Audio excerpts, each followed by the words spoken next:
او دې سړي پولې به تراشلې پردی دا یې حال دی دې سړي پولې به تراشلې پردی دا یې حال دی په ځنکدن کې د اوبو په ځای غوښتلې خاورې. واه بیدلي صاحب ډېر ښکلی دی. ستا د رنګ په شانته رنګ لټوم نشته نشه سترګو کې د بنګ لټوم نشته هسې هم ټول ښایستونه بې وفا دي وفادار چېرته بدرنګ لټوم نشته. بسم الله الرحمن الرحیم.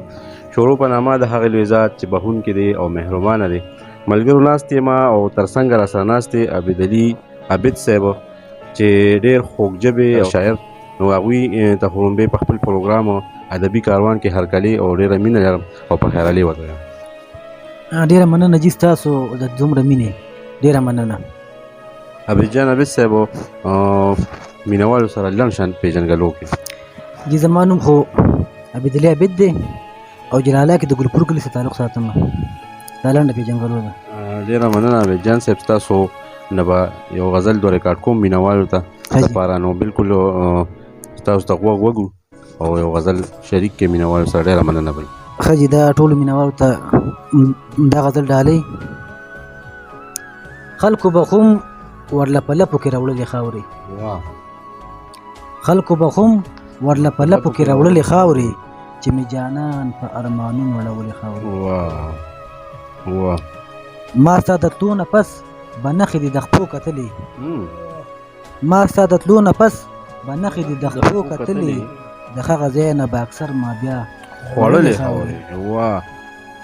او د غمه مرګ نشته خو زور سړي له ډېر ورکوي د غمه مرګ نشته خو زور سړي له ډېر ورکوي د ډېرې غمه به خرځی مې رجولې خاورې.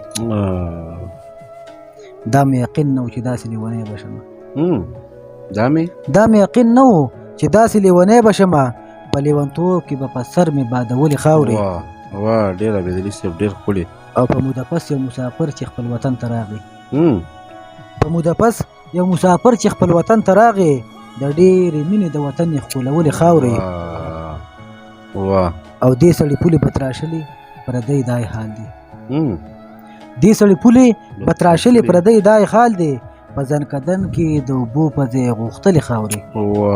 عبیدعلي صاحب ډېر ښکلی دی ډېر ښکلی. دا بیا ووایه جي. دې سړي پولې به تراشلې پردی دا یې حال دی په ځنکدن کې د اوبو په ځای غوښتلې خاورې. د عابد دا غزل به هر چاته ډېر ډېر یادېده د عابد دا غزل به هر چاته ډېر ډېر یادېده کله چې خلکو یې په سلي اړولې خاورې او خلکو به خو ورله په لپو کې راوړلې خاورې چې مې جانان په ارمانونو اړولې خاورې. ډېر ښکلی او ډېر زړه پورې کلام غزل داسې بل مزیدار شان شریک کړی. د دواړو به په دې دنیا قسمت څه داسې و زما او دا ستا ژوند لکه قیامت څه داسې و. په چغو چغو ما د خررمان سر ته جړل په چغو چغو ما د خررمان سر ته جړل زما د ارمانونو شهادت څه داسې و. او منم چې جدایي څه د قسمت د لاسه ده منم چې جدایي څه د قسمت د لاسه ده تا هم را سره کړی محبت څه داسې و. ډېر ښه. هغې به هم کاته بره سپوږمۍ ته ما به هم هغې به هم کاته بره سپوږمۍ ته ما به هم زمونږ د بدنصیبو به زیارت څه داسې و. دا بیا ووایه جي. هغې به هم کاته بره سپوږمۍ ته ما به هم زمونږ د بدنصیبو به زیارت څه داسې و. سلام به ما اکثر مولا نه مخکې ګرځوو سلام به ما اکثر مولا نه مخکې ګرځوو د عشق د زمانې مې عبادت څه داسې و. عبیدعلي صاحب خط دی یو ځل بیا ووایه جي دا شعر. سلام به ما اکثر مولا نه مخکې ګرځوو د عشق د زمانې مې عبادت څه داسې و. په مونږ باندې د چا هم زړه کې رحم نه راتلو په مونږ باندې د چا هم زړه کې رحم نه راتلو عبیده د دې وخت انسانیت څه داسې و. او د دواړو به په دې دنیا قسمت څه داسې و زما او دا ستا ژوند لکه قیامت څه داسې و. ډېر ښکلي او ډېر زړه پورې کلامونه. ډېره مننه عبیدعلي عابد صاحب ستاسو مونږ ټایم راکړو پورې تاسو خپل کوربه مکمل شاه عزیز لور کې اجازت د لوی الله په امان. پاکستان زنده باد.